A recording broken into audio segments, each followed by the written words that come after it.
Halo, assalamualaikum. Ketemu lagi nih sama aku Tasya Putri Saidina di dunia perawat. Kali ini kita mau bahas tentang sejarah perawat di Indonesia.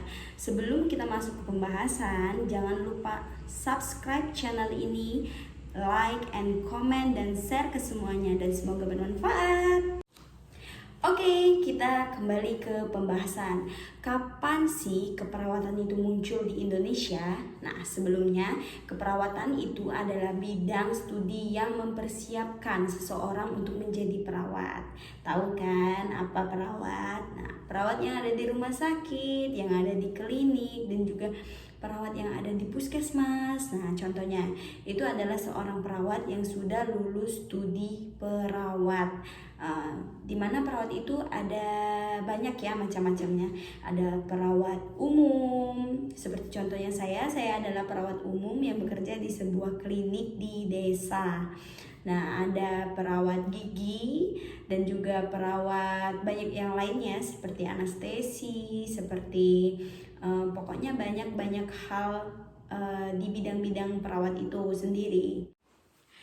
Namun pada saat ini masyarakat masih percaya pada kekuatan gaib yang dapat mempengaruhi kehidupan manusia.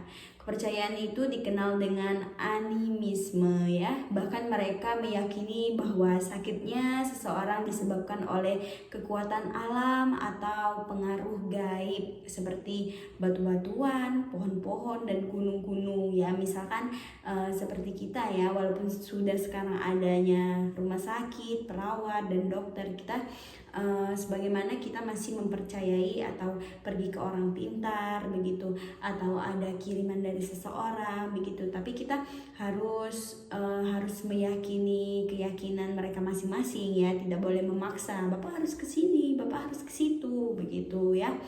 Nah, setelah kemudian berkembang lagi, muncul kelompok perempuan ya yang mengobati orang yang sakit begitu. Terus berkembanglah ilmu keperawatan, dimulai dari situ. Nah, kita balik lagi setelah zaman sebelum Masehi, adanya zaman sejarah keperawatan setelah Masehi. Nah, di zaman sejarah keperawatan setelah Masehi ini, perawat juga belum diakui sebagai perawat, malah diakui sebagai budak yang membantu pemimpin agama dalam mengobati pasien. Jadi, pas sejarah keperawatan setelah Masehi ini, perawat belum dijadikan, oh itu ibu perawat, belum seperti sekarang ya.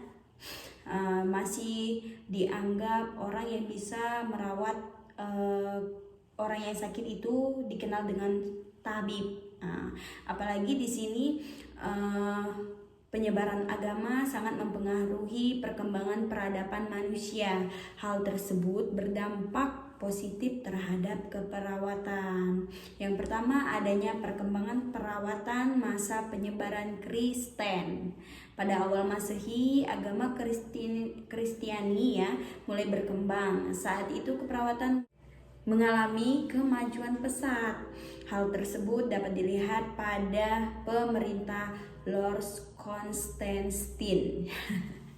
Lord Constantine ya, yang mendirikan penampungan orang sakit yang membutuhkan pertolongan pertama, atau untuk disebut sekarang nih rumah sakit ya, rumah sakit lah begitu. Dan yang kedua, adanya perkembangan perawat masa penyebaran Islam nih guys. Adanya yang pertama itu tepatnya pada pertengahan abad ke-6 ya, abad ke-6 Masehi, agama Islam mulai berkembang nih ya. Terus setelah itu pada abad ilmu keperawatan tentang Islam, pasti adanya kimia dan obat-obatan begitu. Setelah sejarah keperawatan di perkembangan di agama Islam, terus adanya sejarah keperawatan maha kekuasaan, di mana orientasi dan struktur masyarakat mengalami perubahan pada awal abad ke-26 dari orientasi kepada agama beralih kepada kekuasaan seperti perang, eksplorasi kekayaan alam saat itu terjadi kemunduran nih dalam perkembangan keperawatan. Gereja dan tempat ibadah lainnya ditutup. Dampaknya tenaga perawat berkurang drastis ya, karena adanya peperangan dan kolonialisme tadi. Jadi tenaga keperawatan berkurang drastis. Jadi di sini bisa kita ambil zaman-zaman dulu belum adanya perawat yang seperti sekarang ya, yang membludak banyak sekali.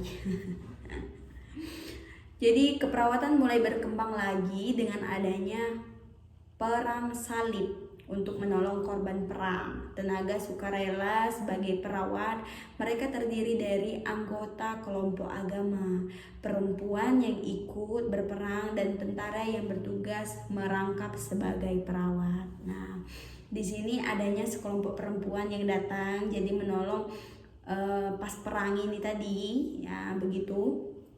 Seperti contohnya tentara kesehatan begitu ya. Setelah perang ada yang sakit, dia juga mengobati begitu. Jadi dimulai dari situ perkembangan perawatnya. Setelah itu adanya perkembangan keperawatan di Inggris. Nah, ini berkaitan dengan tokoh keperawatan dunia atau disebut dengan Florence Nightingale. Ada yang tahu nggak nih yang perawat Florence Nightingale itu disebut sebagai apa? Komen ya di bawah nanti ya. Florence Nightingale ini membuka jalan perkembangan perawat ya. Nightingale ini lahir di keluarga kaya raya dan terhormat pada tahun 1820 di Florence ya, di Italia. Setahun setelah kelahirannya, keluarganya membawanya ke Inggris. Di Inggris, Nightingale ini mendapatkan pendidikan sekolah yang baik. Dia mampu menguasai 3 bahasa sekaligus, antara lain Prancis, Jerman, dan Italia. Pada usia 31 tahun, dia mengikuti kursus pendidikan perawat di Italia dan di Paris ya. Ada 2 negara, pertama di Italia dan kedua di Paris ya. Setelah mengayam pendidikan, dia pun kembali ke Inggris, kota asalnya. Setelah itu pada saat perang di German War di Rusia tahun 1954, Nightingale bersama dengan 38 perawat lainnya dikirim untuk membantu korban perang. Seperti kayak kalau kita ada bencana alam, kita dikirim ke situ seperti perawat sukarelawan ya. Sejak setelah itu terjadi perubahan besar dalam bidang keperawatan. Nightingale menghidupkan kembali konsep penjagaan rumah sakit dan kiat-kiat keperawatan. Sekembalinya Nightingale ke London, dia mendapatkan banyak apresiasi dari tokoh-tokoh masyarakat di sana, dan juga dia membangun sekolah perawat khusus untuk perempuan pertama. Nah, udah tahu kan? Udah tahu jawabannya kan? Nightingale itu siapa? Nah, sekolah itu didirikan di lingkungan Thomas Hospital di London atau di Inggris ya. Dunia kesehatan pun menyambut baik pembukaan sekolah perawat tersebut, dan pada tahun 1860 dia juga menulis buku Notice on Nursing ya, buku tebal 136 halaman. Itu menjadi kurikulum atau panduan di sekolah yang didirikan oleh Nightingale dan sekolah keperawatan lainnya. Selanjutnya, sejarah keperawatan di Indonesia. Perkembangan keperawatan di Indonesia dimulai sejak masa penjajahan Belanda. Pada masa kolonial Belanda, perawat dari penduduk pribumi yang disebut Vervanger ya, pada tahun 1819 didirikan rumah sakit Stenverban di Jakarta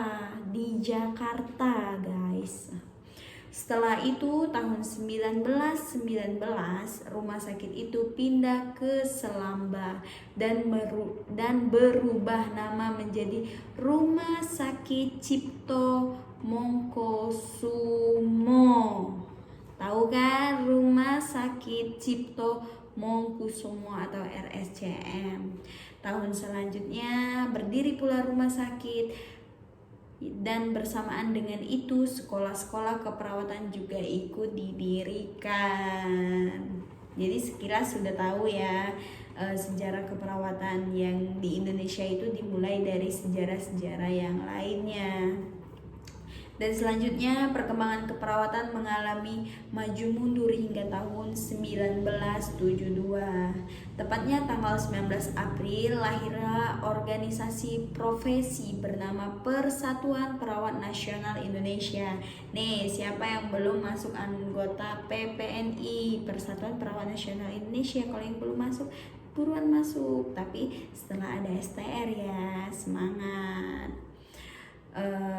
Selanjutnya semakin terus berkembang pesat. Pada tahun 1985 resmi dibuka pendidikan sarjana keperawatan dengan nama prodi Studi Ilmu Keperawatan atau PSIK di Fakultas Kedokteran FK Universitas Indonesia. Jadi pertama berdiri itu di Universitas Indonesia, yaitu S1 keperawatan atau disebut dengan sarjana keperawatan atau PSIK ya. Dengan begitu Universitas Indonesia dapat dikaitkan sebagai perguruan tinggi keperawatan pertama di Indonesia. Ingat ya, Universitas Indonesia adalah perguruan tinggi pertama yang mendirikan sekolah keperawatan di Indonesia.